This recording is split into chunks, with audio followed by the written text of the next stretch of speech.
The Iowa caucus has claimed another victim. Rand Paul is out as a presidential candidate. He announced his campaign volunteers and staff early this morning and released a written statement.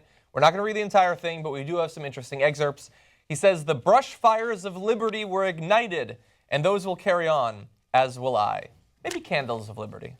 Little flickering tiny flames of liberty. Yeah, it annoys me that this guy keeps talking about how he stands for liberty. And by the way, not even really a true libertarian, if you ask me. Like, I mean, I'd like to give you liberty over everything except your body.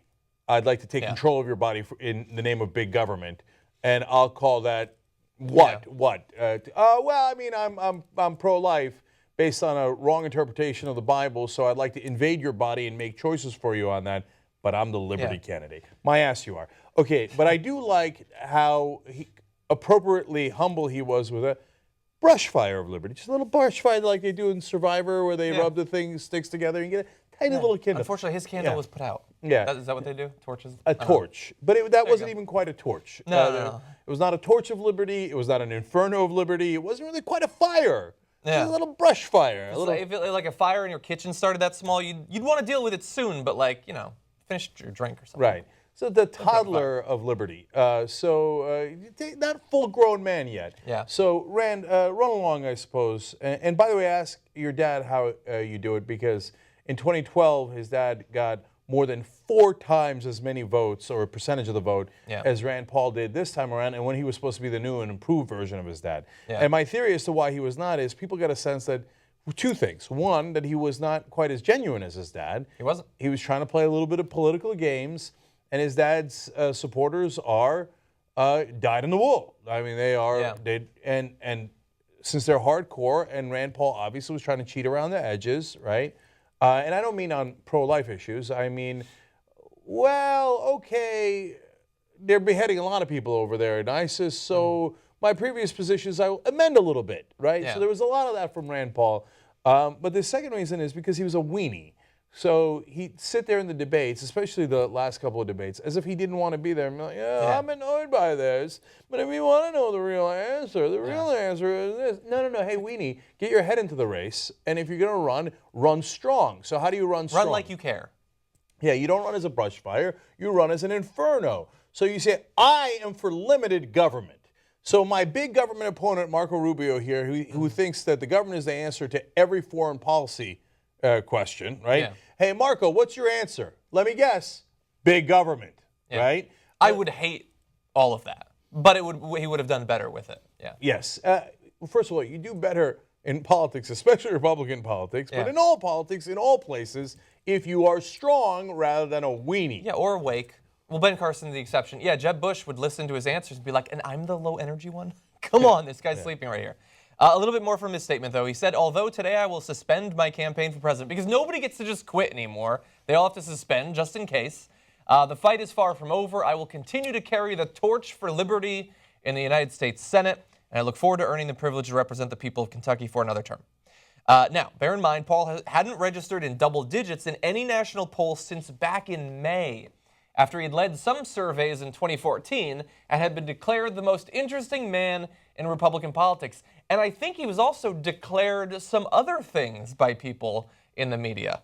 I wonder if anyone here thought he would do better. Let's go back. And you remember we did this thing bracket, we called it the Freak 16 because there were 16 Republican candidates at the time. And everybody made predictions on who would be the ultimate Republican nominee. Let's go back and find out how some of us did. So in the end, who will the Republicans go with? Your final champion for 2016. The winner of Freak 16 is, in a stunning upset, Dr. Rand Paul. Oh my God, what has happened? Can you imagine if I'm right? The degree of gloating I will do will be record-breaking. Okay, so... Oh, there will still be gloating. There will. I'm going to spin this into a victory.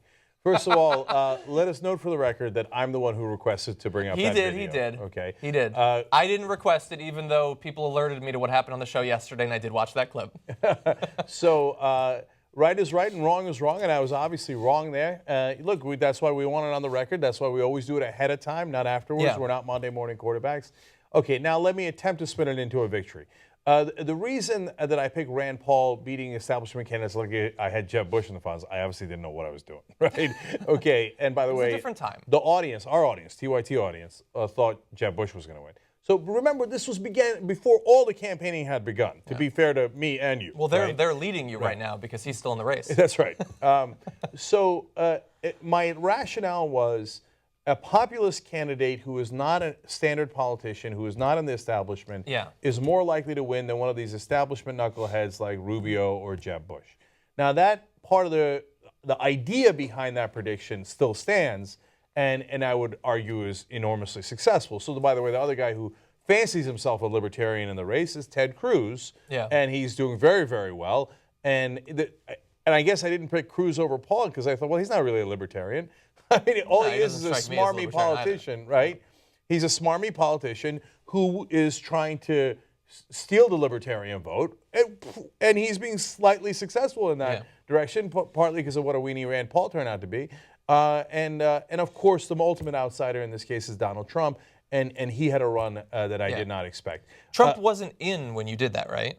No, he was certainly in. Oh, he wasn't? No, okay. no. He was in the top 16. I had him like ranked 9th, right? Okay.